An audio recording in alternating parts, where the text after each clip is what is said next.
A racist bank teller throws Big Shaq's ID on the floor. What seemed like casual disrespect triggers a silent collapse of a $3 partnership. No confrontation, just quiet betrayal, in marble halls where power smiles, and then vanishes. But Big Shaq doesn't flinch, because this isn't just a story of humiliation, it's the silence before a revolution that answers louder than any apology ever could. Before we deep dive into this interesting story, subscribe to our channel, and tell us where are you watching from. Share in the comments below. Big Shaq's shadow filled the bank's narrow vestibule. As he stepped through the glass doors, the cool hiss of the air conditioning clinging to his skin. His presence was undeniable, not just for his towering frame but for the quiet authority he carried with him. Downtown Atlanta's elite banking district had seen its share of wealthy clients, but none quite like him. None who carried a story that was both legend and caution. The room didn't acknowledge him at first. The receptionist behind the marble desk offered a glance that slid away like oil over water. The tellers continued their quiet dance of money counting, screen tapping, nodding perfunctorily at the suited customers with their sleek portfolios and perfumed briefcases. But when Shaq moved forward, the atmosphere tightened, as though the air itself recognized the disturbance he brought with his mere presence. At the front of the line stood a teller, young, polished, white, her lips set in a smirk of practiced disdain. Her nameplate read, C. Lambert, but the name was irrelevant. What mattered was the sneer curling her lip, the flicker of recognition as she noted the ID card he presented. It wasn't just a man's identity she rejected. It was a dismissal of everything he represented. Roots, resilience, rebellion. Shaq placed his ID with a deliberate calm, the sound of plastic on glass barely audible against the murmured clinks of coins and murmurs in the room. The teller's fingers hesitated above the keyboard before she flicked the ID off the counter, letting it skitter across the polished surface like an unwanted relic. The sound of it falling echoed louder than the busy shuffling of papers and digital beeps. Conversation slowed. Phones paused mid-scroll. The bank's heartbeat stopped. Shaq didn't move to retrieve the ID. His body remained still, a monument of patience, against the quiet storm of indignation gathering beneath his skin. His silence was not empty. It was dense, heavy with years of knowing that to react was to confirm every unspoken accusation. The others in line shifted uncomfortably, eyes darting from the ID on the floor to the mountain of a man standing before them. Unmoved. Some pulled out their phones, the blue glow of screens casting a sterile light over the scene. They whispered, not loud enough to challenge the teller, but just enough to share the spectacle. A couple in designer suits glanced at each other, their lips tightening in a language of privilege. One man, younger than the rest, dressed in business casual, made as if to speak but caught the subtle shake of Shaq's head. The message was clear, not now. Time stretched thin, every second punctuated by the silent war between dignity and insult. Shaq felt the weight of his own stillness pressing against his ribs, each breath measured, each heartbeat, a silent count toward the inevitable. The teller's sneer didn't waver. She had played this game before, expected outrage, expected words, expected the easy target of a man too large, too dark, too other to stand his ground in quiet defiance. But this day was different. It wasn't the ID on the floor that shifted the story. It was the silence, the measured refusal to participate in the expected narrative. Shaq's thoughts drifted, not to the bank's sterile walls or the watching crowd, but to the lessons carved into his bones by a lifetime of navigating spaces that resented his presence. He thought of his mother's voice, low and steady, telling him that power was not in noise but in control. He thought of the nights he spent alone, building an empire from scraps and setbacks, learning how to command respect not by demanding it but by earning it. The weight of silence settled deeper. His shoulders squared, not in challenge but in quiet affirmation of self. The teller's smirk faltered for a fraction of a second, as the moments stretched too long, as though the air itself rebelled against the injustice. A supervisor, middle-aged and nervous, approached from a side office, her heels clicking too loudly on the marble floor. Her smile was brittle, her eyes darting between Shaq and the teller. "Is there a problem here, sir?" she asked, her voice brittle against the charged stillness. Shaq's gaze didn't shift. The question was too easy, the answer too obvious. He allowed the silence to answer for him. The supervisor's forced politeness wavered as she recognized the scene playing out, her mind calculating damage control. Her hand fluttered toward the ID on the floor, but Shaq's slight shake of the head stopped her. The moment wasn't about reclaiming the plastic card. It was about reclaiming something far more valuable. The silence grew heavier still, pressing against the glass walls of the bank, suffocating the casual disdain that had been so easily offered. The teller's confidence wavered. Her eyes flicked toward her supervisor, searching for validation that wasn't coming. The customers in line were no longer pretending not to notice. They were witnesses now, unwilling or unable to look away from the quiet defiance of a man who refused to be diminished. The moment cracked, not with noise but with a collective realization that the usual rules no longer applied. The teller's face flushed, her fingers hovering above the keyboard as if to continue the transaction. But the damage was done. The room had seen her for what she was. The air itself seemed to shudder in quiet judgment. The supervisor's voice, softer now, murmured an apology that Shaq didn't acknowledge. His silence remained unbroken. With a slow, deliberate movement, Shaq turned and retrieved his ID from the floor. The plastic felt heavier in his hand, as though it carried the weight of 1,000 unspoken stories. He slipped it into his wallet with the same care he might give to folding a flag. Without a word, he turned toward the exit, his steps measured and unhurried. The crowd parted, a silent acknowledgement of his passage, some nodding in respect, others ashamed to have been complicit in their silence. The glass doors hissed closed behind him. The air outside was warmer, the sounds of the city rising to meet him. But within the bank, the silence lingered, a reminder of the moment when a man's quiet refusal to bow spoke louder than any confrontation. And as Big Shaq walked away, the weight of silence clung to those left behind, a heavy, inescapable truth that no one could unhear. Shaq had stood on the cusp of something monumental. The final signatures of a $3 billion urban development partnership. A mere formality before the plan's launch. It wasn't charity, and it wasn't about image management or legacy. This was structural change, housing that would lift families from generational despair, education centers to break cycles of underachievement, medical facilities placed not as an afterthought, but as a right stitched into the neighborhoods that the city's skyline pretended not to see. Shaq's empire wasn't just about wealth. It was about redirection, reimagining power, and ensuring that the streets that raised him could breathe. The morning of the bank incident, his calendar had been filled with meetings that were less about handshakes and more about promises, contracts reviewed, community leaders consulted, architects and health professionals standing by, ready to draw lines on blueprints and plant the first foundation. Each call had felt like progress, the weight of generations' worth of struggle carried forward on his shoulders. He wasn't naive. He understood that money spoke louder than intentions, and in this case he had both. But everything shifted after the bank incident. A moment caught in a 3-second clip that spread like a virus across social media. It wasn't the act itself that roiled the waters, but the silence that followed. Calls that should have been confirmations turned into voicemails. Texts with urgent updates went unread.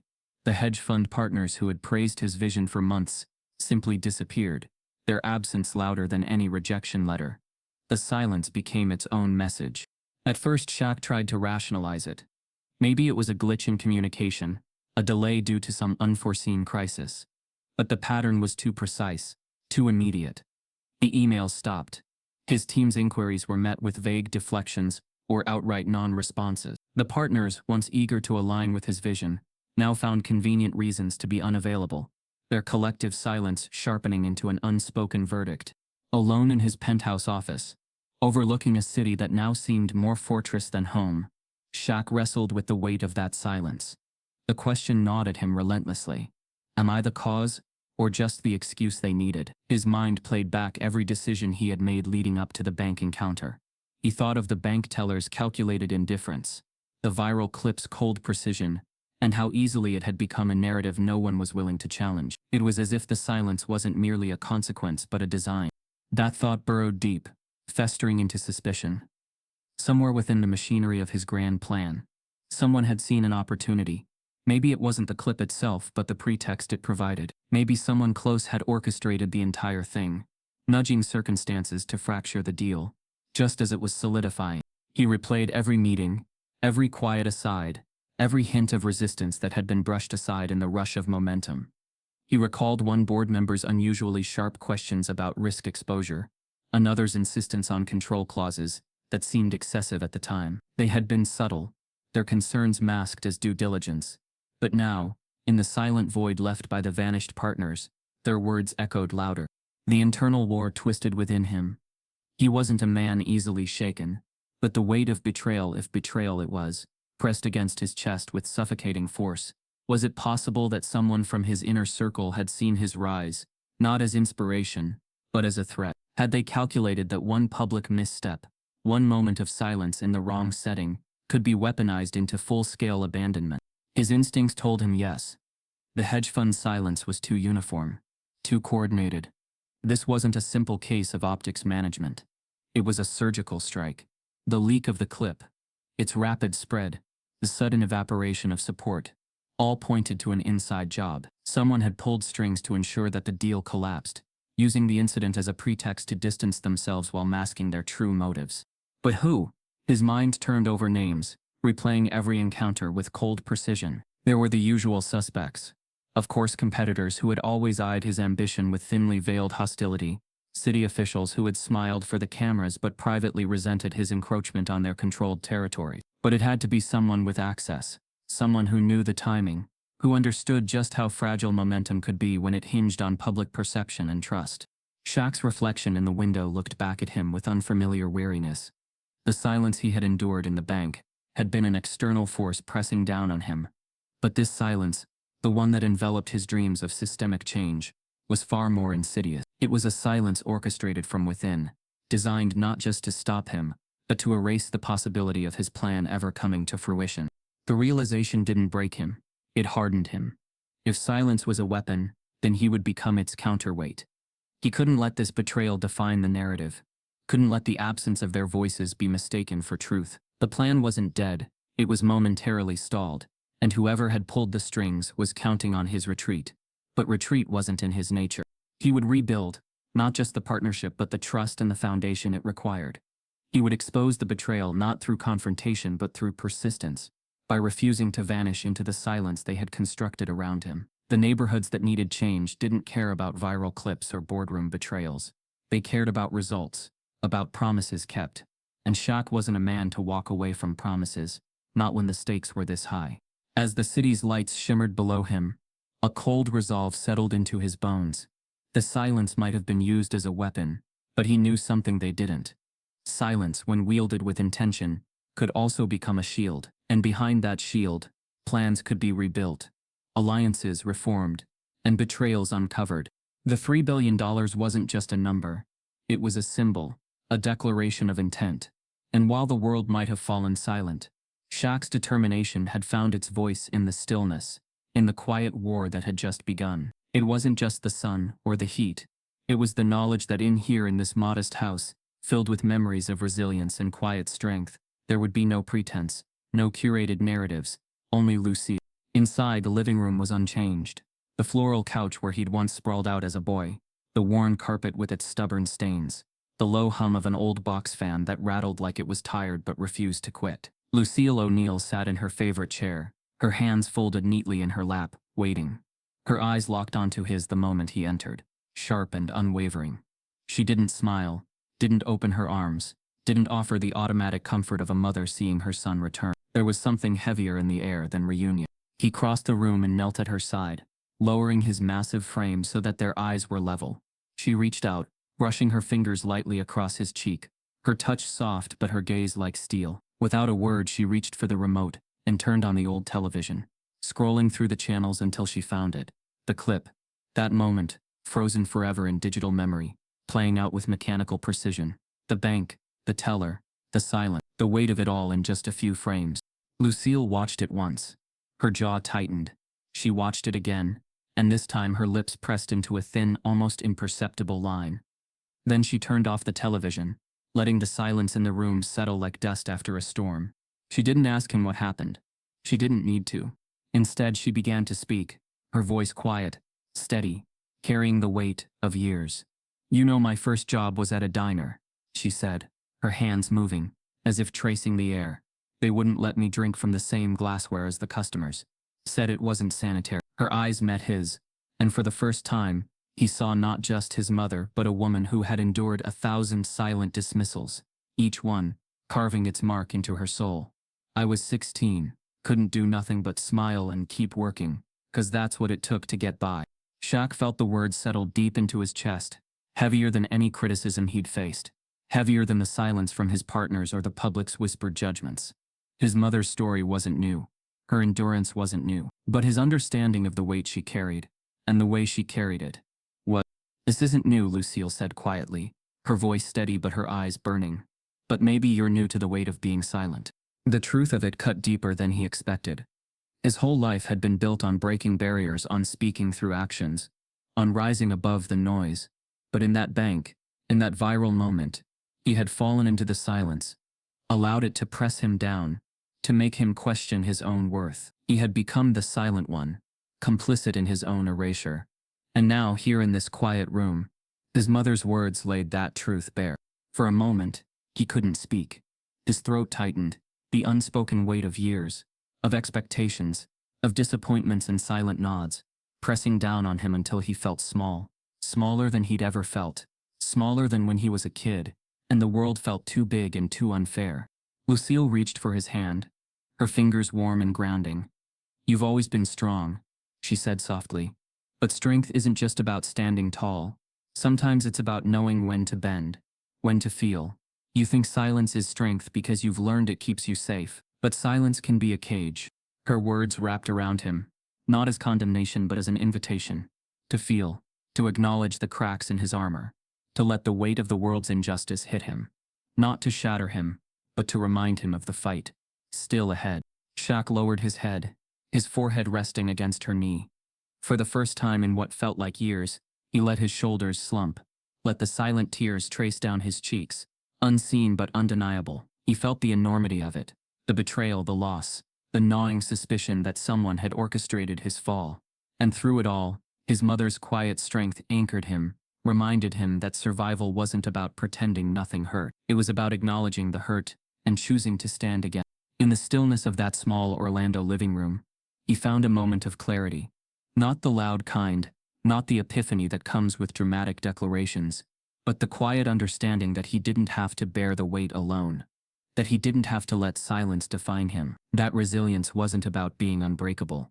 It was about knowing how to heal. Lucille's eyes, still watching him, softened as she squeezed his hand. "You're not done yet," she said, her voice firm but kind. "This was just a stumble. You'll get back up. And when you do, you'll be stronger, not because you're silent, but because you're ready to speak." Shaq breathed in, the tightness in his chest loosening just enough for him to straighten his back. He wasn't fixed.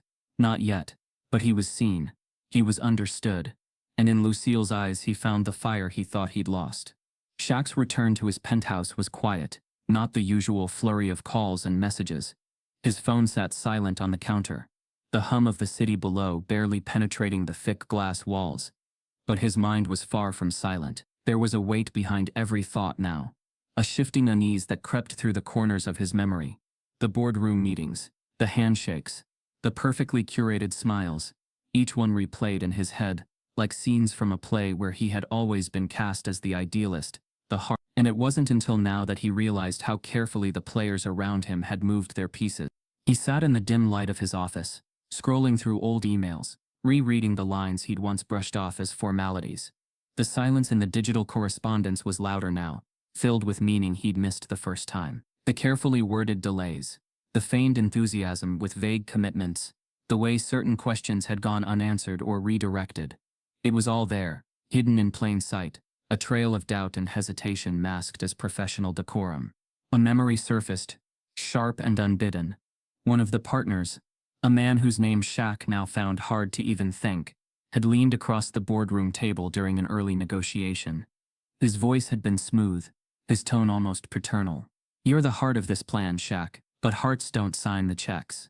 At the time it had felt like a compliment, a reassurance that his vision was respected. But now, in the quiet of his apartment, it echoed as a warning, a reminder that passion and ideals were just one part of the equation, and that the machinery of power didn't run on heartbeats. He closed his eyes, piecing together the silence, like a puzzle. The collapse of the deal wasn't accidental. The sudden retreat of his partners wasn't just risk aversion. It was calculated. Someone had anticipated the fallout from the bank incident. Someone who had something to gain from watching him fall. The realization didn't bring anger. It brought clarity. He began reaching out, quietly, using contacts outside his usual network.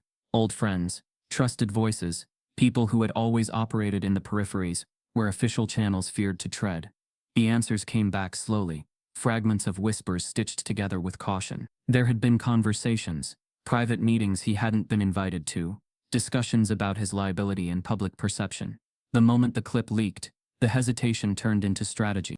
But the real break came late one night, when an anonymous message slipped into his encrypted inbox. No name, no context, just a file labeled "Simply Listen." His pulse quickened as he downloaded it, the familiar sound of the bank's ambient background filling his headphones. It wasn't the clip that had gone viral. This was different. It was raw, unedited audio. The teller's voice, not the public smirk but a hushed conversation moments before Shaq had approached the counter. A voice, calm, practiced, spoke softly to the teller. "You know who's coming in. Just follow the protocol. Remember what we discussed." There was a pause, a faint shuffle of papers. The teller's voice trembled just slightly, enough for the trained ear to catch it. "And if he reacts?" The reply was colder, more measured. "He won't. He knows what's at stake. Let him walk into it. We just need the clip." Shaq's stomach turned. It wasn't just a teller's personal prejudice.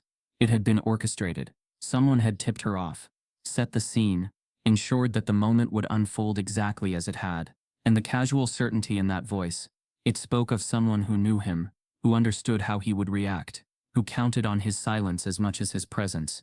He leaned back, the city lights flickering like distant fires. The boardroom's polished smiles, the sudden shift in support, the calculated silence. It was all connected. But the question remained: who? And more importantly, why? Who stood to gain from derailing a $3 billion urban development project? Who wanted to silence not just his voice, but the very possibility of systemic change? His mind raced through the possibilities. A rival developer? A political player threatened by his growing influence? Or worse, someone inside his own circle, someone who had stood beside him in meetings, shared drinks, and nodded at his vision, while quietly aligning with forces working against him. He replayed the audio, focusing on the voice giving instructions. It was familiar, in that unsettling way where the tone wasn't immediately recognizable, but carried a cadence of proximity. Someone he'd trusted, someone who knew how he moved, how he thought, how he would instinctively respond to public provocation. Shaq's thoughts spiraled deeper, layering suspicion over memory. The hedge fund partners hadn't just ghosted him. They had disappeared with precision, like a team executing a well-rehearsed exit strategy. The leak of the clip hadn't been an accident. It was a trigger, a mechanism to justify abandonment without confrontation. The teller hadn't been acting alone. She had been a pawn in a larger game, a game that had been quietly unfolding around him while he was focused on blueprints and promises. The realization chilled him. Trust was a fragile currency, and his had been spent on people who now stood in the shadows, watching him scramble for answers. But he wasn't defeated. If anything, the silence had given him something more valuable than loyalty. It had given him clarity. He would not confront the board directly, not yet. He would play the game as they had, quietly, strategically. The anonymous source had given him the first thread, and he would follow it, pulling until the whole tapestry of deceit unraveled. Someone had underestimated him, believed that silence equaled submission. But Shaq had learned from the best, from Lucille, from the streets, from every quiet battle he'd fought to build his empire. The city outside his window glittered with false promises. But in the quiet of his office, Shaq's resolve solidified.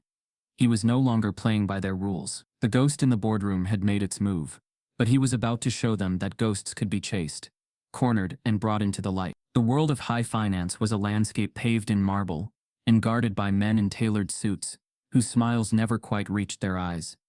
Shaq had known this long before the viral clip, long before the boardroom betrayals. He'd felt it in every handshake too firm, every compliment too polished, every nod that said one thing but meant another. His presence had always been tolerated, even celebrated, as long as he played the part they had written for him. The charismatic outsider, the anomaly who could lend their ventures a touch of diversity, a sheen of inclusion, without disturbing the carefully maintained balance of power. But now, those smiles had vanished. The marble halls of the boardrooms he once strode through felt colder, the silence more deliberate. They loved him when he smiled, joked, and stayed within bounds. But his silence had grown too loud. His ambition, his refusal to be merely a figurehead, had become an irritant. They had invited him to decorate the deal, not drive it. Flashbacks clawed at his memory. Meetings where his ideas were subtly sidestepped, where his suggestions were met with polite nods but buried under piles of paperwork.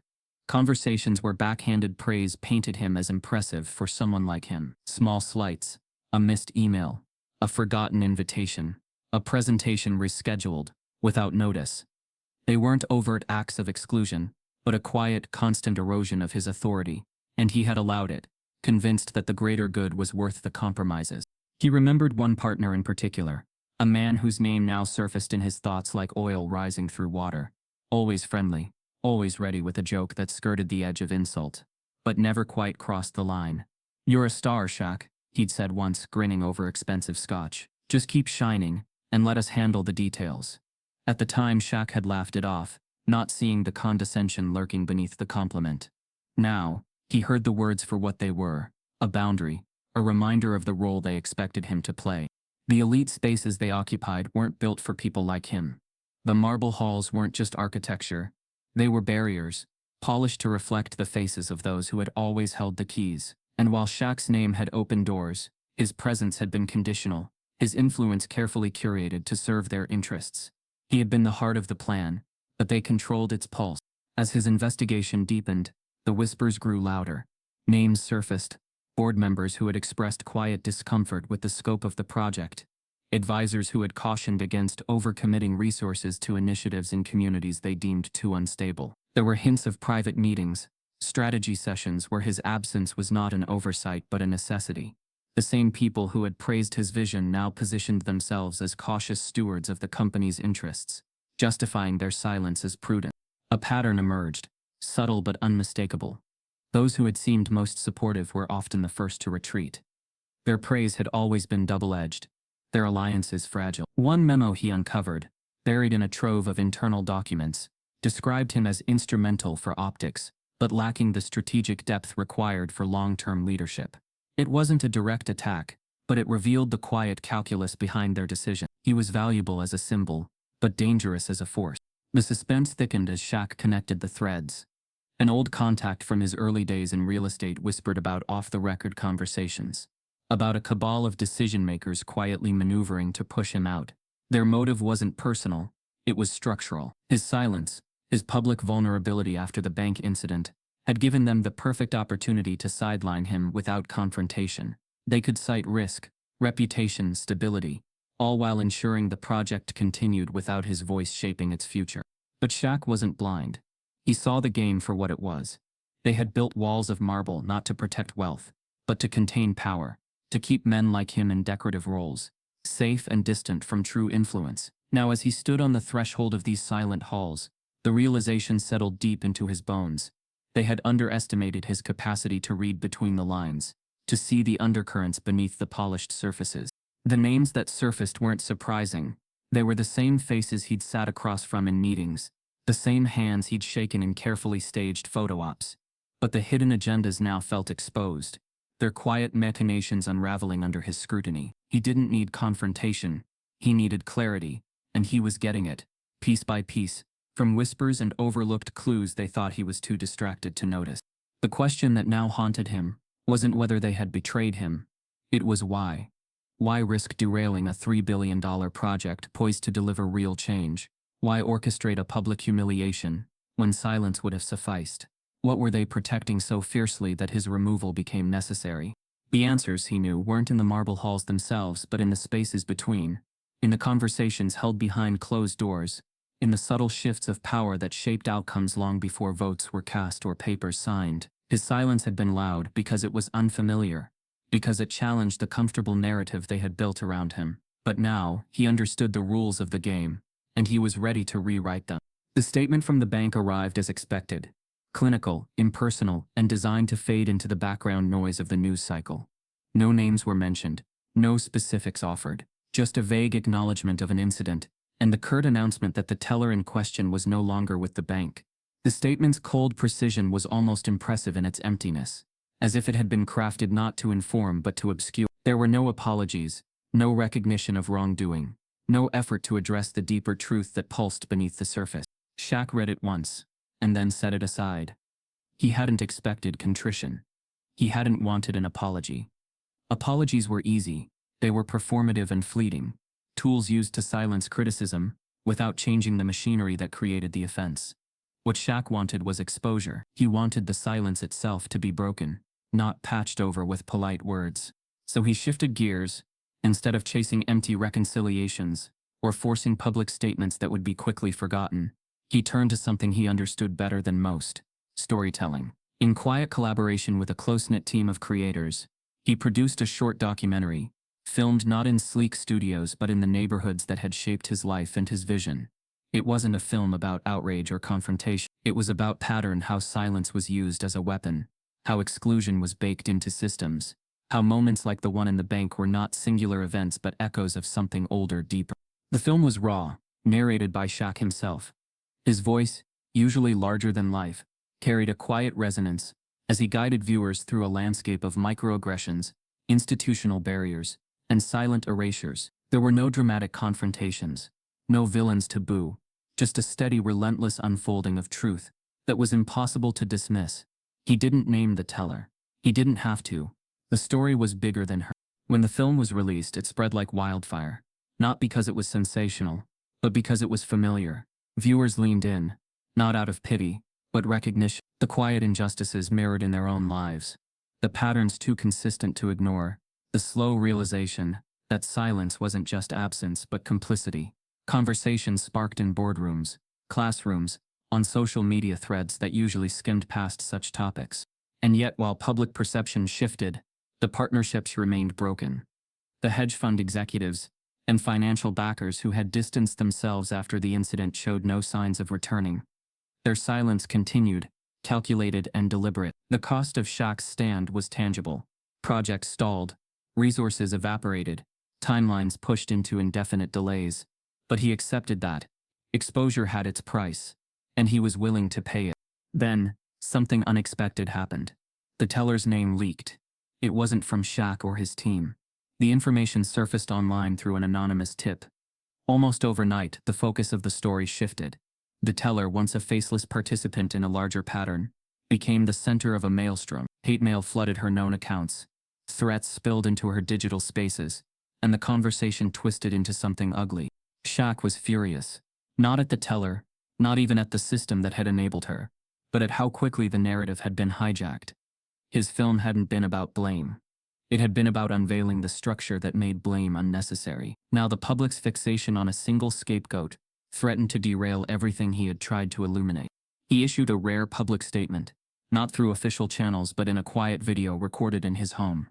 He reminded his audience that the issue wasn't one teller, one face, one name. It was a pattern, a system that thrived on silence and complicity. This isn't about one person, he said, his voice steady. It's about all of us, about recognizing the patterns and refusing to be silent. Even as the threats against the teller intensified, Shaq refused to redirect the narrative.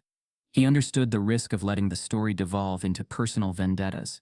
He stayed focused, insisting on framing the conversation around structural change, rather than individual fault. It wasn't easy. The media loved a villain, and the public craved resolution.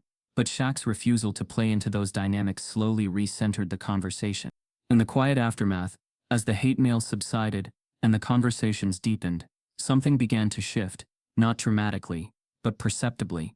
Public recognition of the patterns Shaq had exposed grew sharper. Silence was no longer seen as neutrality, but as complicity. People who had once turned away were now leaning in, engaging in uncomfortable but necessary dialogues. The partnerships remained fractured, but the landscape of perception had changed. And though the cost was real, delayed projects, lost funding, public scrutiny, Shaq knew the price of silence was far higher. In a world that had tried to define him by his silence, he had chosen to speak not with shouts, but with stories. And for the first time in a long while, it felt like the right battle to fight. The silence from the boardrooms might have settled like dust on the surface, but underneath, something unexpected was beginning to stir. As Shaq's documentary rippled outward, it landed not just in headlines and polite debates, but in real, breathing communities. Notes began arriving at his office. Not emails, not formal letters, but handwritten messages on torn paper, scrawled on backs of receipts, sometimes just a name and a phone number. They came from small towns, from urban blocks he hadn't yet reached, from people who saw in his defiance not just a story but a blueprint. Some were simple, thanking him for speaking when so many couldn't. Others were more specific, offers of land, partnerships, resources. But what caught Shaq's attention most were the quiet gestures from small black-owned banks. Institutions long overlooked by the monoliths of corporate finance. One by one they reached out, offering not just solidarity but the infrastructure to house the $3 billion urban development plan. The message was clear: the dream didn't have to die because the elite walked away. It could be rebuilt, not despite them but beyond them. In his penthouse, surrounded by paperwork and hastily arranged strategy calls, Shaq felt the old fire of possibility reignite.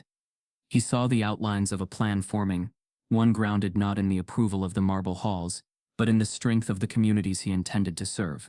It was risky, far from the safety nets of established institutions, but for the first time in weeks, the path ahead seemed clear, defined by integrity rather than compromise. But even this glimmer of hope came with shadows. Late one night, a journalist with connections to Shaq's world requested a discreet meeting. They sat in the back corner of a quiet restaurant, the journalist's tone low and cautious. "You're not just building homes now," she warned. "You're breaking systems. There are people watching this closely. People who don't like the precedent you're setting. Be careful." Shaq nodded, the weight of her words pressing against the fragile momentum he was trying to build. It wasn't just about real estate anymore. It was about power. Who held it, who was allowed to challenge it, and what happened when those lines were crossed. He knew the risks, but the reminder was unsettling. Days later, a plain envelope arrived at his office. No return address, no markings. Inside, a single sentence, typed on stark white paper: "You were never supposed to sit at this table." The words chilled him, not for their overt threat, but for their precision. They encapsulated everything he had begun to suspect: the quiet forces working behind the scenes, the calculated silences, the betrayals disguised as business decisions. This wasn't just about sidelining a high-profile partner. It was about preserving systems that had been unchallenged for generations. But if the letter was meant to intimidate him, it failed. Shaq felt the familiar tension of resolve settle into his bones. He had been underestimated before, dismissed as too loud, too large, too different.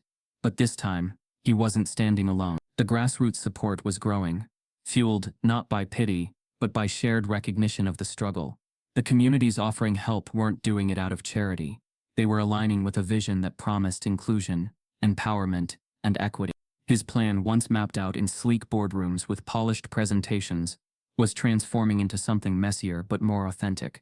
It was a patchwork of partnerships, built on trust and shared stakes rather than leverage and optics. It was slower, riskier, but it felt real in a way the original deals never had. Still, the warning lingered in his mind. His public visibility, once an asset, now painted a target on his back. The anonymous letter wasn't just a message, it was a reminder of the stakes. And while he had no intention of retreating, he knew that moving forward would require more than just determination. It would require strategy, vigilance, and alliances that extended beyond familiar circles. As the sun set over the city, casting long shadows across his desk, Shaq looked at the envelope one last time before locking it away. He turned to the growing stack of messages from small banks, community leaders, and supporters who were ready to build beyond the boundaries imposed by those who claimed the right to decide who belonged at the table. This wasn't just a pivot, it was a declaration, and he was ready to make it. At the counter stood a new teller, her posture straight but her hands betraying a tremor of nerves. She recognized him instantly. Of course she did, and the practiced professionalism flickered across her face like a switch being flipped. "Mr. O'Neill," she said, her voice steady but tinged with caution. She handed him his ID with both hands, a gesture of respect that was as much about protocol as it was about recognition. Shaq accepted it without a word, his eyes steady on hers. He saw the courtesy for what it was. Not fear, not guilt, but a mirror being polished, reflecting back an image crafted to avoid cracks. It was a surface gesture, a smoothing over of the incident, an effort to reset the narrative without acknowledging its undercurrents. The teller wasn't apologizing. She was participating in a silent choreography designed to maintain decorum, to erase the memory of that first day without ever confronting its truth. He stood there for a moment longer than necessary, feeling the chill of the room seep into his skin. This wasn't fire. It was ice. Cold present. Denied. The silence here wasn't an absence of noise, but a deliberate suppression, a calculated preservation of order. It was the weight of history pressing down in quiet denial, the walls too polished to betray a crack. The poetic cadence of the moment pulled him inward, and he found himself speaking, not aloud, but to the invisible audience he knew was watching, listening, waiting to see what he would do next. They want you quiet, his voice echoed in his mind, low and resolute. They want your silence to be mistaken for peace. But silence isn't peace. It's the wait before the break. The teller shifted uncomfortably, sensing something unspoken passing between them. Shaq's gaze softened, not in forgiveness but in clarity. He didn't blame her. She was playing a role, much like he had played his, much like everyone in these gleaming spaces played theirs. The difference was that he now saw the pattern for what it was. The politeness wasn't acknowledgement, it was erasure. The smoothness wasn't progress, it was the chill of ice sealing over old wounds. He accepted the transaction, his movements slow, deliberate, a silent protest against the pace of the world around him. As he turned to leave, his reflection caught in the glass door. He saw himself not as they saw him, a disruption, a symbol to be managed, but as a man standing at the edge of something fragile, something ready to break. The weight of silence followed him into the street, but it was no longer oppressive. It was a choice, a space he could fill with something louder, something truer. The poetic realization settled over him like a second skin. The breaking of the mirror wasn't an act of violence. It was the shattering of illusion, the recognition that behind every polished surface was a truth waiting to be seen. He didn't look back at the bank as he walked away. He didn't need to. The real change wasn't in the building behind him, but in the quiet resolve building within him. The ice might still cover the surface, but cracks were forming. And when the break came, it wouldn't be a scream. It would be the quiet roar of truth finally rising. The city hummed beneath a sky draped in the first strokes of dawn, the weight of old promises dissolving into the soft chorus of a new day. Shaq sat at the edge of a long rectangular conference table, not in the glass and marble boardrooms he once frequented, but in a modest space inside a revitalized community center. The walls were unpolished concrete, the lighting warm and uneven, and the hum of conversation around him was thick with energy, not pretense. There were no sharp suits here, no perfumed handshakes or polished smiles. This was something else entirely. The $3 billion deal that once dangled precariously in the hands of disinterested hedge funds and cautious corporate backers had returned, not in the form of headlines and gala launches, but as a quiet surge from within. Black and brown investors, local entrepreneurs, activists and changemakers had come forward, their commitment steady and determined. The plan wasn't a salvage operation, it was a complete rebuild, bigger, louder, smarter, without apologies. They met in living rooms, in back rooms of barbershops, in the corners of churches and community centers. Deals were made not with legalese-laden contracts but with firm handshakes and eye contact that didn't waver. The money flowed, not as charity, not as restitution, but as collective investment, a whispered revolution rippling outward, solidifying into action. Shaq watched the numbers align on spreadsheets, not produced by slick consultants, but crafted by local accountants and business owners who understood the value of every dollar. He saw architects, planners, educators, and medical professionals lean in, not to dictate but to collaborate. The plan wasn't just about erecting buildings, it was about planting roots that would grow stronger than any polished tower. The irony wasn't lost on him. The partnerships that once seemed essential had been proven expendable. Their silence, once perceived as a devastating blow, had cleared the path for a movement to take form. What the boardroom couldn't contain, the streets and meeting rooms of the people embraced. The $3 billion came back not in a rush of press releases, but in the quiet consistency of commitments, honored and promises kept. But through it all, Shaq never returned to the old boardroom. That space, with its marble and glass and whispered power plays, no longer had a place in the world he was building. It wasn't bitterness that kept him away. It was clarity. He had learned that the real foundations of change weren't poured in marble but in trust, in resilience, in the shared determination of people who refused to be written out of their own futures.